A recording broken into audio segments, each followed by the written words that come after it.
Buenos días para todos. Qué alegría congregarnos esta mañana, estar aquí juntos para escuchar al Señor hablándonos. Y hoy el tema de hoy es ¿cuál es el propósito de la Biblia? ¿Cuál es el propósito de la Biblia? Y empecemos pensando qué valor tiene el Quijote de Cervantes para los literatos, para la literatura. ¿Qué valor tiene? Me acuerdo que en la secundaria tuve que leer el Quijote, el libro gordote así. Es importantísimo, o sea, todo literato lo tiene que haber leído. Es muy importante. ¿O qué importancia tienen los diálogos de Platón para un filósofo? Total. O sea, es manual, es un libro importantísimo. ¿O qué importancia tiene los poemas de García Lorca para los poetas? Los tienen que haber leído, los tienen que saber, es muy importante. ¿Y qué valor tiene la Biblia para los cristianos? Súper importante. ¿Por qué y para qué se escribió la Biblia? ¿Quién la escribió? ¿Por qué y para qué se escribió la Biblia? ¿Por qué la Biblia es importante para nosotros los cristianos? Esa es la pregunta importante de hoy. Y para la respuesta, abramos nuestras Biblias en 2 de Timoteo, capítulo 3, versículo 16. El apóstol Pablo nos va a ayudar con la respuesta. 2 de Timoteo, capítulo 3, versículo 16 y 17, y dice así: toda la escritura es inspirada por Dios y útil para enseñar, para redarguir, para corregir, para instruir en justicia, a fin de que el hombre de Dios sea perfecto, enteramente preparado para toda buena obra. Volvámoslo a leer todos juntos esta vez, todos, si lo tienes ya, volvámoslo a leer todos con voz fuerte, todos juntos, vamos. Toda la escritura es inspirada por Dios y útil para enseñar, para redarguir, para corregir, para instruir en justicia, a fin de que el hombre de Dios sea perfecto, enteramente preparado para toda buena obra. Muy bien. Para mí son claras tres cosas en este pasaje, en estos dos versículos. Tres cosas que quiero hoy enfatizar. Para mí son clarísimas. La primera es que Dios es el autor de la Biblia, el autor intelectual. Él no la escribió, la escribieron más de 40 a 50 autores, tiene la Biblia en diferentes épocas, pero el autor intelectual es uno, ¿y es quién? Dios, cuando dice toda la escritura es inspirada por Dios. Él es el autor de la Biblia, es el libro de Dios. Esa es la primera cosa. La segunda cosa que veo es que la Biblia Dios la dio como una herramienta útil, que sirve, una herramienta útil. Y ahí dice, y útil, dice el apóstol Pablo. Y la tercera cosa que veo es que Dios tiene un propósito claro, definido con la Biblia. ¿Y es cuál? El propósito claro es hacernos a nosotros personas completas, maduras, llevarnos a la perfección en la medida más grande que se pueda. Esa es la meta de la palabra de Dios. Entonces, vamos a desarrollar esos tres puntos que estoy diciendo, que se ven claramente en el pasaje. ¿Cuál era el primero? Que Dios es el autor intelectual de la Biblia. Y eso significa que Dios fue el que inspiró, el que dio las ideas a los escritores, que Dios fue el que dio el mensaje, el sentido. Todo lo que ellos escribieron estaba guiado absolutamente por Dios, y podemos estar seguros que cada palabra de la Biblia es inspiración de Dios, no fue invento de los hombres. Claro, Dios usó los hombres, su estilo, su forma de decirlo, su manera de decirlo, pero cada cosa que dijo, la dijo porque Dios lo hizo así. Ahora, la pregunta es, ¿por qué Dios va a formar un libro como este? ¿Cuál es la razón? Para que Dios, a través de 1500 años, se formara un libro, porque no fue un libro que se formó en 10 años, ni en 20, ni en 100, 1500 años se demoró en la formación de todo este libro que tenemos hoy. ¿Por qué? ¿Cuál es la razón por la que Dios formó la Biblia? Y la razón es que Dios abrió su corazón a nosotros. Dios se reveló a nosotros. Ya que nosotros no podíamos buscarlo a Él, ni encontrarlo, ni entender lo que hizo Dios, se reveló a nosotros, vino a nosotros, nos escribió una carta. La Biblia es la carta de Dios. La Biblia es el corazón de Dios revelado aquí. Podemos conocer el corazón de Dios. ¿Quién es Dios? Él quiere compartirnos además la historia. Por ejemplo, la Biblia empieza contándonos cómo se crearon todas las cosas. Y la Biblia termina en el cuadro de cómo terminará todas las cosas. Entonces Dios nos quiere comentar la historia. Nos quiere compartir. No quiere que seamos ignorantes, sino quiere que la gente sepa cómo es la historia de Dios y de sus propósitos. La historia de todo lo que Él quiso. Entonces tenemos en la Biblia respuestas. ¿Por qué se escribió la Biblia? Porque Dios quería revelarse a nosotros, quería contarnos, quería abrir su corazón.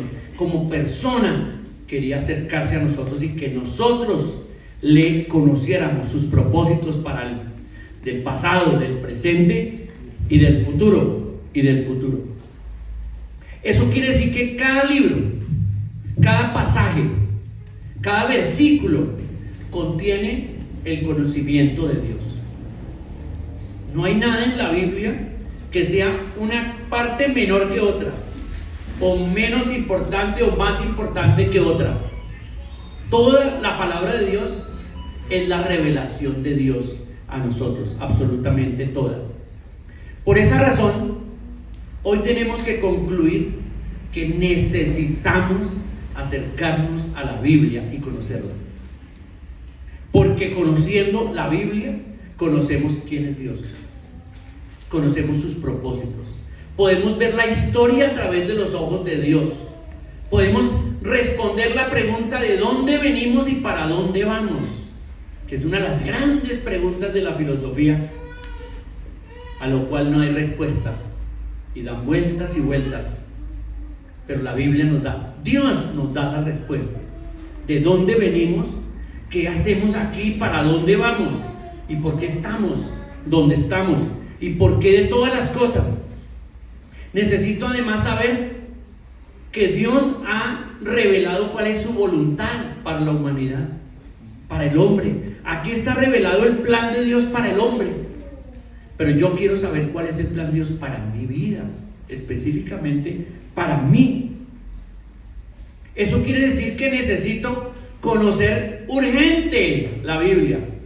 Es una urgencia conocer la Biblia, conocer todo lo que ya dice y no estar en ignorancia acerca de todo lo que Dios quiere decirme, de sus propósitos y sus planes y todo lo que Él tiene. Entonces, mis queridos hermanos y hermanas y amigos, escuchen, toda la Biblia es todo lo que yo necesito para conocer todo lo que debo acerca de Dios. Voy a volver a repetir esa frase. Toda la Biblia es todo lo que yo necesito para conocer todo lo que yo debo de Dios. Y eso es lo que necesito tener claro. La conclusión de este primer punto es que todos aquí deberíamos decir: necesito urgentemente conocer toda la Biblia. Amén. Lo necesito. Lo necesito urgentemente. Segunda idea que sacamos del pasaje. La primera idea fue que Dios es el autor intelectual de la Biblia. La segunda cosa que vimos, que la Biblia es una herramienta útil. No fue un libro que se escribió para adornar los altares en las casas, así abierta en el Salmo 91, como buena suerte. No fue escrita para tener 25 versiones en mi biblioteca, que adornen mi biblioteca y den una buena imagen de mí. Todos piensen que soy buen lector. No fue escrita para eso. Fue escrita con un propósito muy especial. La Biblia es una herramienta en las manos del hombre. Una herramienta. En mi casa yo tengo un martillo, tengo mi cajoncito así con todas las herramientas. Y ahí tengo un martillo, tengo un destornillador, tengo alicate, tengo hombre solo también tengo un taladro. Todas son herramientas que tienen un fin específico, un uso específico. No voy a tratar tengo un taladro y no voy a abrir un hueco con un destornillador. Se podría, pero sería muy difícil. Cada herramienta tiene un uso apropiado. Una vez me regalaron una herramienta que yo no sabía qué era. Era un aparatico así, con un pie, y tenía dos cosas así. Y tenía una palanca, y la de arriba subía y bajaba. Pues yo no tenía ni idea qué era eso. Me la regalaron y llegó a mi casa hace muchos años. Yo no sabía qué era eso. Investigando, descubrí que era una remachadora. Era una remachadora. ¡Oh, qué interesante! Abajo, en la parte de abajo se pone una parte y en la otra se pone la otra parte y hace el remache.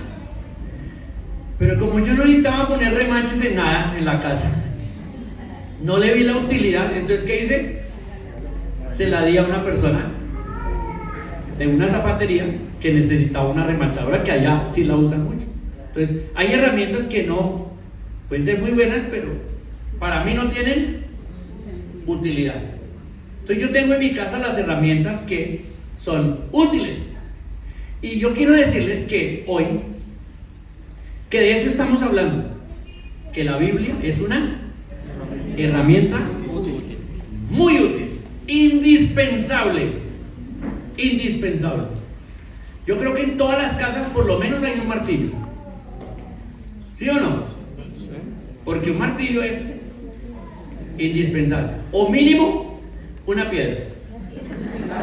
Mínimo una piedra. Pero algo que sirva de martillo. Es una Cada cristiano tiene que entender que la Biblia es una herramienta indispensable para mi vida. La necesito, esa herramienta, la herramienta de Dios. Ahora, mire, dice aquí el pasaje que esa herramienta tiene 4 usos. ¿Cuáles son esos 4 usos que tiene esta herramienta? Enseñar. Dice que esta herramienta sirve para 1. Enseñar. 2. Redarguir. 3. Corregir. Y 4. Instruir. Ahí está, clarísimo. Tiene 4 usos esta herramienta. Entonces yo quiero explicar cada uno de estos usos. Para poder entender bien cada uno de los usos de esta herramienta, necesitamos ver el significado exacto de cada una de estas palabras. Pero lo necesitamos en el idioma original. ¿En qué idioma se escribió Segunda de Timoteo? En griego, en el griego de esa época. Entonces me ayuda mucho a entender la palabra en el griego. ¿Qué significaba en el griego y qué sentido tenía en el griego? Y eso es lo que vamos a hacer. Vamos a mirar estas 4 palabras en su sentido original. ¿Qué es lo que significa? Primero, Primer uso de la herramienta. ¿Cuál? Enseñar. ¿Qué significa? Significa transmitir información o transmitir conocimiento. Eso es lo que significa. La Biblia nos sirve para transmitir el conocimiento de Dios a nosotros, para que aprendamos, conozcamos, sepamos y entendamos. Es un ejercicio intelectual. La Biblia la necesitamos para conocer intelectualmente todas estas cosas que Dios nos quiere contar en su palabra. Ese es el primer propósito de la Biblia, la primera utilidad como herramienta, para no ser ignorantes de las cosas espirituales, para no ser ignorantes de lo que Dios dice, de lo que Dios dice. A este conocimiento también la Biblia lo llama doctrina. Doctrina. Entonces la Biblia es la doctrina de Dios. Toda la doctrina de Dios está en la Biblia. El conocimiento de Dios, esa información que nosotros necesitamos recibir. Y esa doctrina es, como vimos, la revelación de Dios, el conocimiento de Dios a nosotros. A mí me gustaría hacer un pequeño ejercicio en este momento. Pónganse de pie quienes hayan leído toda la Biblia por lo menos una vez en la vida. Pónganse de pie los que han leído la Biblia toda completa, toda completa, sin faltar nada. Leído toda la Biblia. Excelente, los felicito a ustedes que han leído, porque han adquirido, por lo menos en una lectura, todo el conocimiento de la palabra de Dios. Pueden sentarse. Entonces, ¿cuál es el reto para los demás? ¿Cuál es el reto para los demás? Leer toda la Biblia completa. Algunos la han leído en 6 meses. Conozco una persona que se estuvo congregando aquí, uno muy intelectual, no sé si se acuerdan de él, con gafitas así, gordito, bajito, un abogado muy intelectual, Nayib. Él me cuenta que se leyó la Biblia 3 veces en un año. Recién él se convirtió a Cristo. Tenía tanta hambre que, y claro, eso es un ejercicio muy intelectualmente muy alto. Otros, como en mi caso, yo la leí en 2 años. Por primera vez leí la Biblia toda completa en 2 años. Y hay un plan por ahí que existe. Usted puede ir a internet y bajar plan para leer la Biblia en un año. Entonces ahí te dice qué leer cada día. Personalmente estoy leyendo la Biblia este año, empezando en Génesis completa y leyendo 7 hojas cada día para la lectura de toda la Biblia. Y no solamente leerla, sino estudiarla. Estudiarla significa parar con detenimiento y pensar lo que dice y lo que significa. Lo que significa. Pónganse de pie los que por lo menos han estudiado. Estudiar quiere decir con un curso de Emaús, por ejemplo. Fíjense que en Emaús tenemos cursos para estudiar todos los libros de la Biblia. Todos los libros de la Biblia están ahí en Emaús. Entonces, pónganse de pie los que han estudiado con una cartilla, con algo, con un libro, por lo menos un libro de la Biblia. Un libro de la Biblia. Un libro. Pónganse de pie los que han estudiado por lo menos un libro de la Biblia completo. Oh, qué bien. Eso ya es bastante mejor. Eso me anima mucho. Los felicito a ustedes que han estudiado un libro. Pueden sentarse.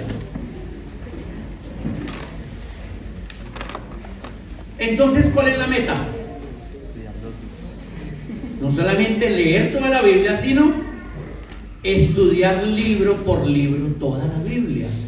Esa es la meta que debe tener básica, elemental. Esa es la primaria de todo cristiano. Todo cristiano debe tener como meta leer toda la Biblia y estudiar libro por libro toda la Biblia. ¿Para qué? ¿Para qué? Para adquirir ese conocimiento, para entender, comprender y saber específicamente lo que Dios quiere decir a mi vida, lo que Dios quiere compartir conmigo. Esa es la primera palabra, la primera utilidad de la Biblia. ¿Cuál? Es enseñar. Conocimiento. Impartir conocimiento. Segunda utilidad, ¿cuál es la segunda palabra? Redarguir. Tal vez para algunos esa palabra resulte muy rara, porque es una palabra que ya no se usa mucho en el español. Redarguir.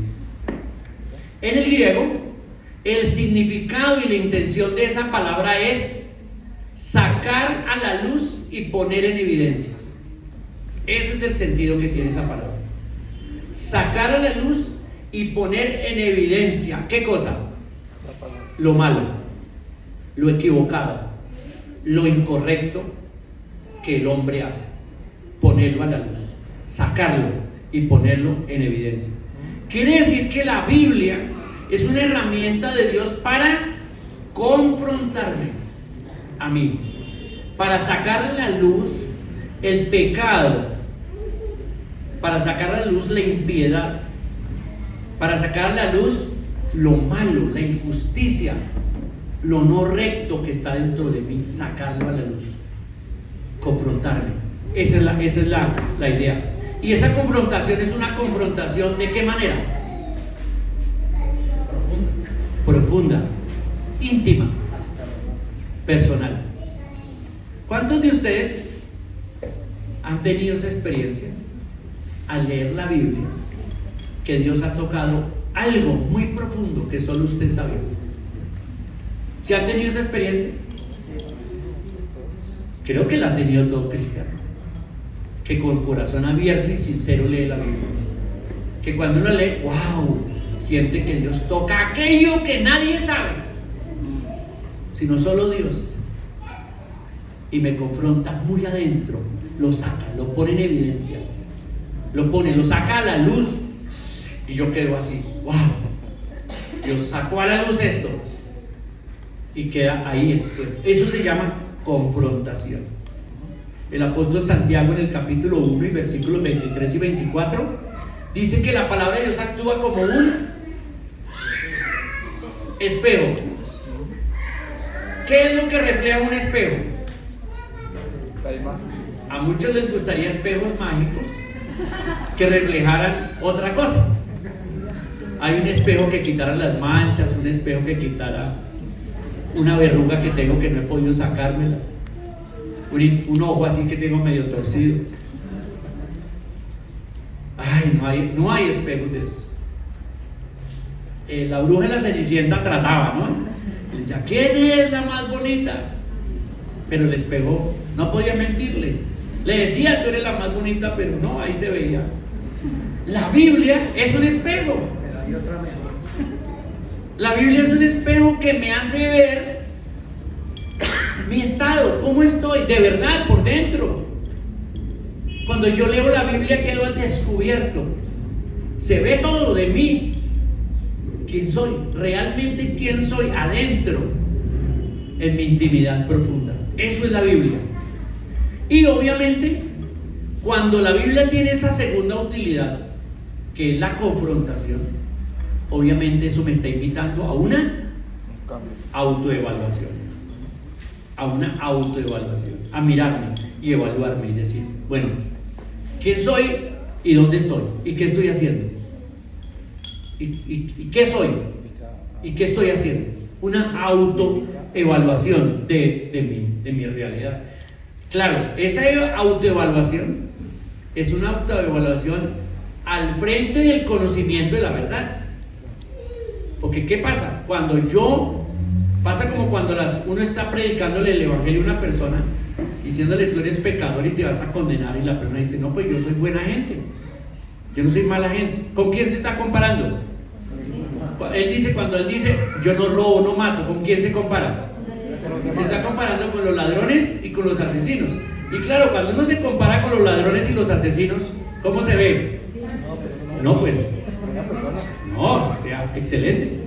Pero cuando uno se compara con Dios y la verdad de Dios, ¿cómo queda? Queda re mal. queda mal, o sea, está todo mal. Se da cuenta que también ha robado y asesina. Se da cuenta que en mi corazón sí he asesinado de corazón a muchos y he robado y he hecho cosas y me doy cuenta.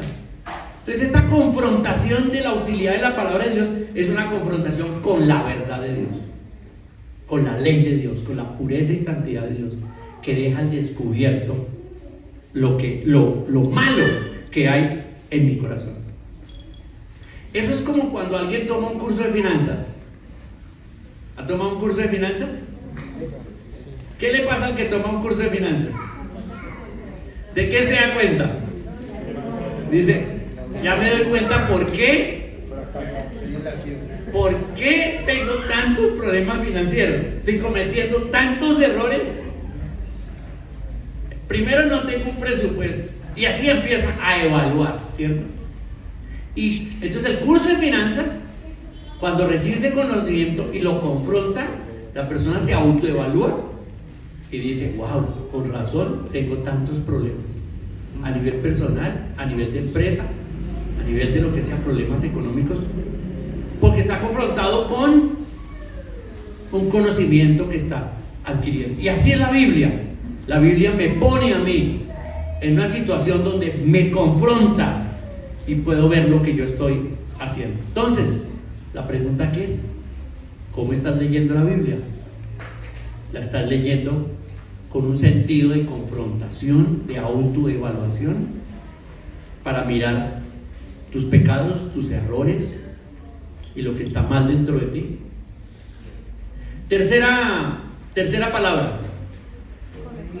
¿Cuál es? La primera palabra era ¿qué? Conocimiento. La segunda, redarguir, confrontación. Y la tercera es ¿qué? Corregir. Esta palabra en el griego es muy interesante. La palabra corregir tiene la intención o tiene el significado de convencerme de hacer lo correcto. Eso es literalmente lo que esta palabra en el griego significa. Convencerme de hacer lo correcto.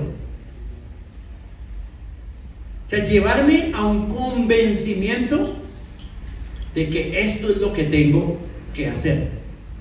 Claro, la conducta de una persona no cambia si primero no cambia su manera de pensar, conocimiento. Si no, se confronta y se evalúa y dice, caramba, estoy mal, ¿verdad? Y tercero, corrige, porque esa es la palabra corregir. Pero corregir es, estoy convencido, ahora estoy convencido de que tengo que hacer lo correcto. Ahora, ¿qué pasa? Que muchas personas saben una cosa, se dan cuenta de que están haciendo mal, pero no están convencidos de que quieren hacer lo correcto. ¿Y eso por qué? Por varias cosas que voy a explicar de mi propia experiencia, que me doy cuenta. Porque nos llenamos de excusas, porque nos autoengañamos con cosas. Pudiera poner muchos ejemplos de cosas que uno sabe que están mal, que uno sabe que debo cambiar, pero que yo digo, bueno, pues, y empiezo con justificación. Eso lo hace todo el mundo, pues, bueno, algún día lo cambiaré, no, por ahora no, y así me voy sacando un montón de excusas y autojustificaciones. Pero eso también lo hace mi papá, entonces yo ¿por qué voy a cambiar? Y eso también lo hace el pastor de la iglesia, entonces yo ¿por qué voy a cambiar? Y así me lleno un montón de justificaciones. Pero esta palabra aquí es una palabra que significa que, aparte de todo, yo me convenzo, o la Biblia me convence a mí de que realmente esto es lo que tengo que hacer. Lo que tengo que hacer, corregir. Tomé un curso de terapia, me tocó una vez tomar un curso de terapia de la columna, que me estaba doliendo la columna, entonces fui al médico y el médico dijo, sacaron radiografías y usted tiene una escoliosis y tiene que hacer una terapia para el manejo de la columna. Entonces me mandaron a un curso, un curso de terapia de manejo de la columna. Y el curso fue interesante. El curso tenía 3 partes. Fue en 3 sesiones, 3 días me tocó ir. La primera es que le explican a uno cómo es la columna, cómo funciona y cómo la columna tiene que ver con todo el cuerpo. Entonces uno se va con ese conocimiento y se va pensando, wow, la columna es muy importante y hay que cuidarla. Ya, está ahí. El segundo día lo traen a uno y entonces le dicen, le muestran cómo es el mal manejo de la columna. Y le empiezan a mostrar a uno personas que manejan muy mal la columna. Y pasan unos videos de personas, de cómo quedaron personas por el mal manejo de la columna. Algunos incluso en sillas de ruedas, otros que no se podían ni mover o caminar mal, o bueno, un montón de cosas. Y claro, ahí uno pasa la confrontación, se siente, wow, lo que yo estoy haciendo está mal. Yo también, en esos videos yo vi cosas que yo también hago mal, y llega la confrontación, y entonces uno dice, wow, estoy consciente de qué cosas mal. Y la tercera, al tercer día, viene la tercera clase del curso de terapia de manejo de columna, y en la tercera entonces le dan las indicaciones de lo correcto para hacer. Esto es lo correcto. Cuando usted se agache a recoger algo, hágalo de esta manera. Cuando usted se amarre los zapatos, hágalo de esta manera. Cuando usted se vaya a bajar del carro, la gente lo hace así, usted hágalo de esta manera, etc. Y entonces le dan a uno, le muestran y lo convencen. Viene el tercer paso, que es el convencimiento. Convénzase, ya tiene el conocimiento, ya se confrontó con lo mal que se hace, ahora convénzase de lo que hay que hacer. Y les cuento, desde ese curso hasta acá, yo me amarro los zapatos de otra manera como me los amarraba antes. Ya no me agacho para amarrarme así, porque eso mata la columna, sino que levanto el pie sobre algo y me amarro, que la columna esté. Y lo aprendí hace años y hasta el día de hoy se volvió un hábito. Y yo ya lo hago, ya inconscientemente, es un hábito para mí. Corregí eso. Me dijeron que para subir algo hay que agacharse, abrir un poco los pies y ahí sí agarrar y subirse. Pero uno, ¿qué es lo que hace? Se dobla sin doblar los pies y se daña la columna. Hay que bajarse y subir. Y en el carro me dijeron que cuando uno se va a bajar del carro, uno lo que hace es bajar un pie, agarrarse y levantarse. Se está dañando la columna. Uno lo que tiene que hacer es voltearse, poner los dos pies y pararse. ¡Wow! ¡Qué cosas tan sencillas!, ¿verdad? Pero que... Y yo quedé convencido, hasta el día de hoy yo esas 3 cosas las hago así. Me dijeron otras, pero esas se me olvidaron. Pero esas 3 se volvieron un hábito en mi vida. Eso es la palabra corregir. La palabra corregir es cuando yo me convenzo de que hay que cambiar esto y lo cambio y lo vuelvo un hábito. Ahora, la pregunta ahora es, cuando tú lees la Biblia, conoces lo que Dios dice, te confrontas con lo que está mal, pero te tiene que llevar al tercer paso. La Biblia te tiene que llevar al convencerte de que esto es lo correcto para hacer y hacerlo. Correcto para hacer y hacer decisiones, hacer ajustes que sean necesarios. La pregunta entonces es, ¿estás dispuesto? Cuando lees la Biblia y la Biblia te confronta, ¿estás dispuesto ahora a corregir? ¿A hacer el ajuste necesario en tu vida? ¿A renunciar, a pasar la carta de renuncia irrevocable a cierto pecado en tu vida? ¿Estás dispuesto a renunciar a ciertas cosas? Porque te das cuenta que la Biblia, o sea, Dios, te está haciendo mostrar lo que está mal. y al final cambiar hábitos y conductas que están mal. Tercera palabra. ¿Cuál es la cuarta palabra o cuarta utilidad de la Biblia? Repasemos. Primera utilidad, conocimiento. Segunda, confrontarnos. Tercera, convencernos para cambiar. Cuarta, la cuarta palabra, ¿cuál es? Instruir. Otra vez, voy a explicar en el original griego el verdadero sentido de esta palabra. Esta palabra significa dar indicaciones precisas. Es como cuando un jefe le manda a un subalterno: vaya, yo soy contador, y me acuerdo una vez que le pedí a un asistente y le dije: mira, quiero que me hagas un cuadro en Excel, así, así, así, donde me clasifiques esto y esto y esto y esto. Quiero que me pongas esto así, así, así. Y el hombre se fue. Estaba en periodo de prueba. Y por lo que hizo, perdió su trabajo. ¿Por qué? No siguió las indicaciones. Vino y me trajo un trabajo y yo le dije: pero yo te dije que pusieras. No, es que a mí me pareció que era mejor acá. Pero yo te dije que me ordenara. No, es que a mí me pareció que ordenándolo de esta forma era mejor. No, por favor, vaya y hágalo como yo le dije. Y pasó 3 veces lo mismo. Entonces al final, antes de que se cumpliera su periodo de prueba, despedido, porque me di cuenta que esta persona no iba a seguir indicaciones. Eso es instruir. Instruir es dar indicaciones, instrucciones precisas.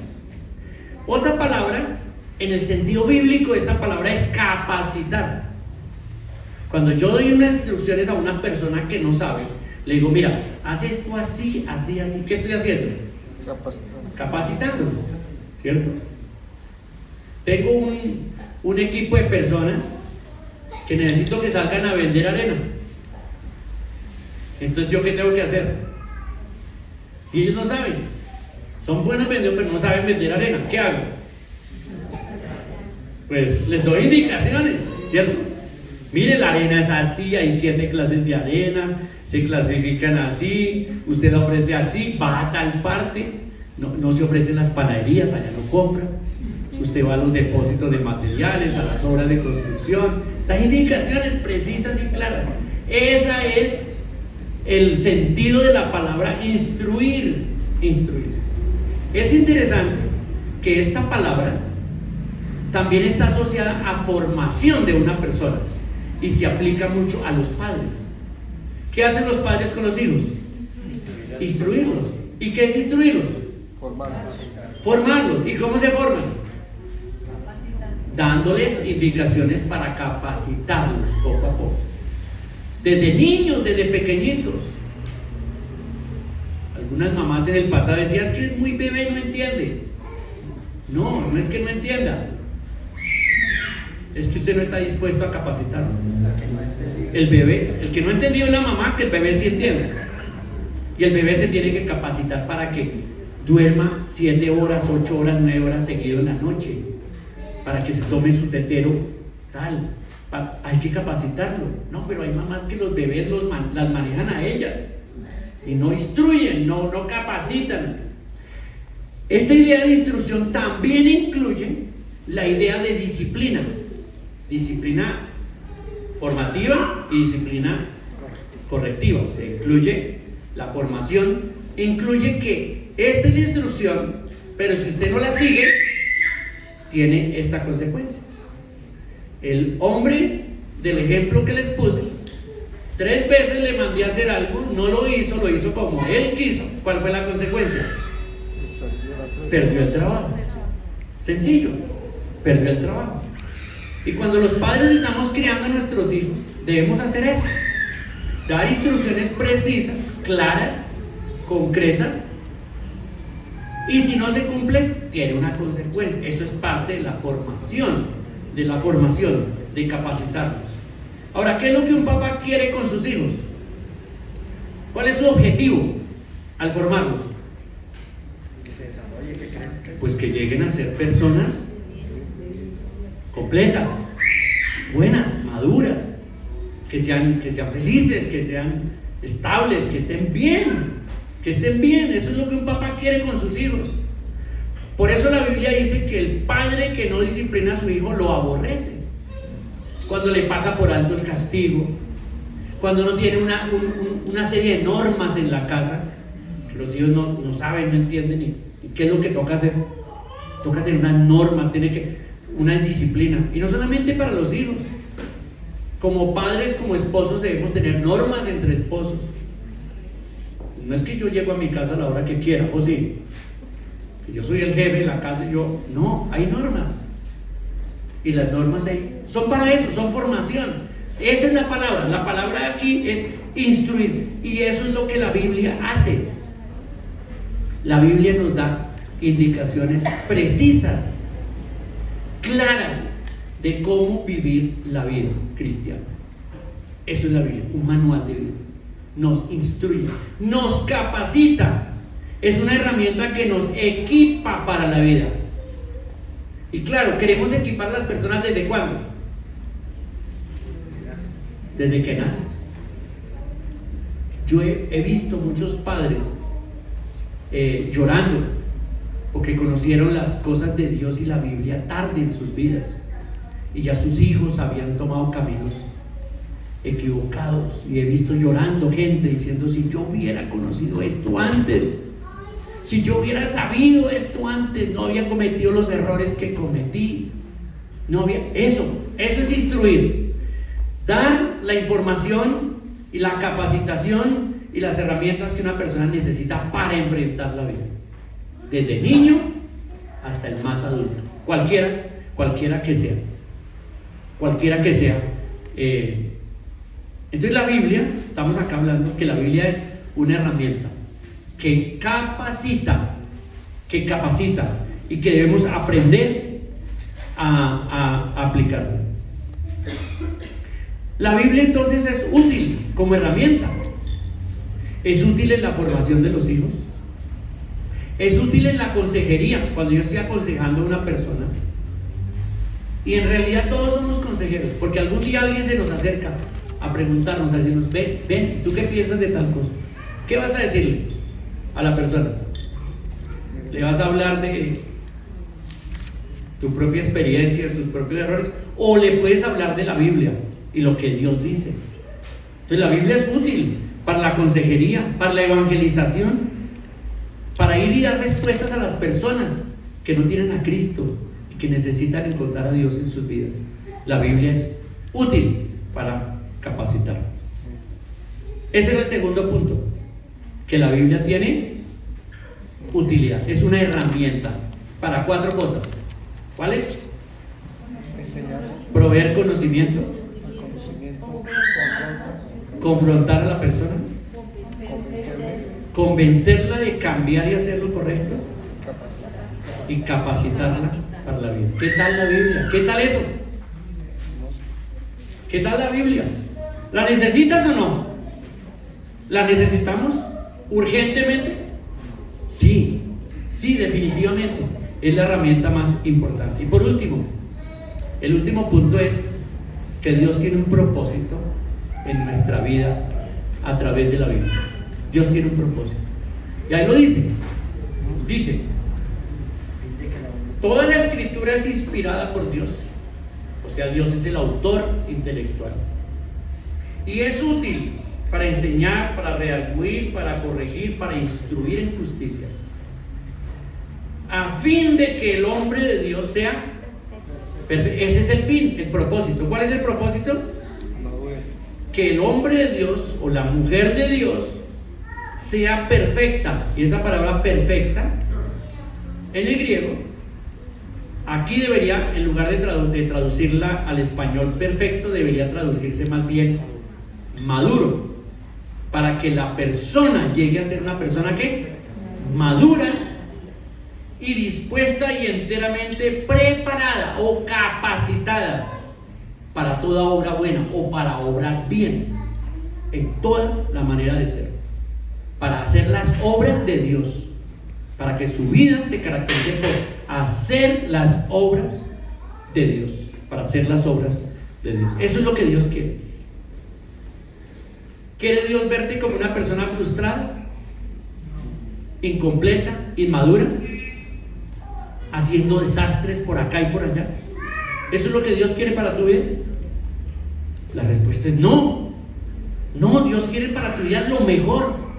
Dios quiere bendecirte con una vida increíble, con una vida plena, llena de madurez, de capacidad. No sin problemas, no, con la capacidad de enfrentar los problemas, con la capacidad de enfrentar las dificultades, las pruebas, pero está capacitada para enfrentar cualquier cosa, porque es una persona madura, estable. Eso es lo que Dios quiere. Como padres, ¿qué queremos ver a nuestros hijos? Igual, ¿verdad? Capacitados. Para Sandra y para mí, como padres de 3 hijos, cuando ellos estaban muy pequeñitos, ella y yo conversamos y hablamos y nos pusimos de acuerdo en que en nuestros hijos íbamos a lograr 3 propósitos. Nos pusimos como meta 3 propósitos con nuestros hijos. Primer propósito: darles y suplirles todas las necesidades físicas básicas que requirieran: comer, alimento, vestido, casa, juguetes, deportes y todas las otras cosas que pudiéramos darles que les ayudara en su desarrollo y crecimiento. Esa fue una meta. Segunda, proveerles la formación espiritual, todo el conocimiento posible de la Biblia, de acercarlos a Dios y de capacitarlos lo más que pudiéramos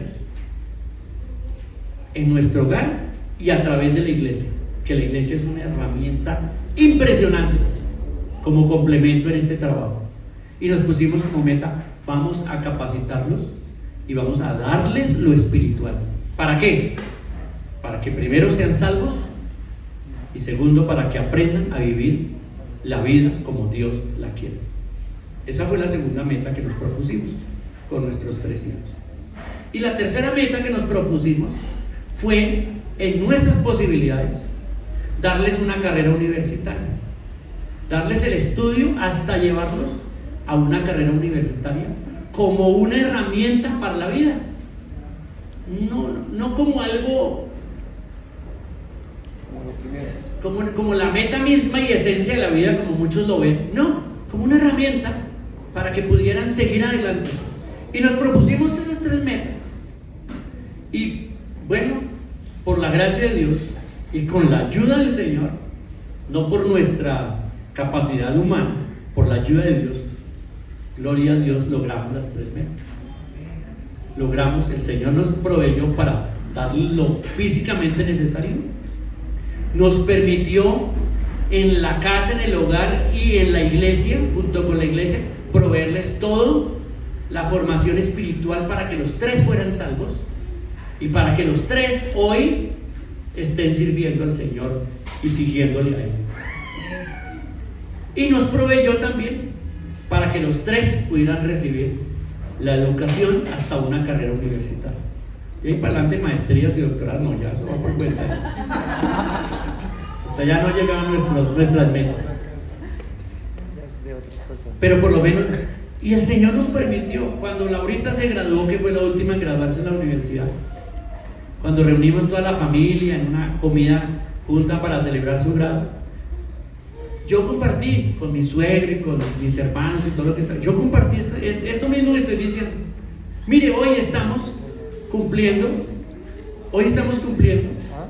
las metas que nos habíamos propuesto y terminando un ciclo de metas que nos habíamos propuesto para llevar a nuestros hijos de esa manera. Ahora, la pregunta: ¿tú eres un hijo de Dios? ¿Cómo estará tu Padre contigo? ¿Cómo te ve a ti? ¿Ha logrado las metas de Él en tu vida? Él tiene metas para tu vida, propósitos. ¿Ha logrado tu Padre Celestial, si te ve a ti hoy, ver con orgullo y con alegría y gozo que Dios está cumpliendo las metas en tu vida? Y la herramienta para hacer eso es que la poderosa palabra de Dios, porque la palabra de Dios es poderosa, es completa y es única para llevarnos a cumplir el propósito de Dios. Oremos. Señor, permítenos recibir este mensaje con un corazón honesto, sincero, sencillo. Ayúdanos, Señor, a apreciar más tu palabra, a ponernos como meta leer más la Biblia, estudiarla, para que ella sea la herramienta para transformar nuestras vidas, a llevarnos a ser mejores esposos, mejores esposas, mejores padres, mejores hijos, mejores hermanos, mejores trabajadores, mejores ciudadanos, pero especialmente mejores embajadores tuyos en este mundo para ganar a otros para Cristo. Eso te lo pedimos en el nombre de Jesús. Amén.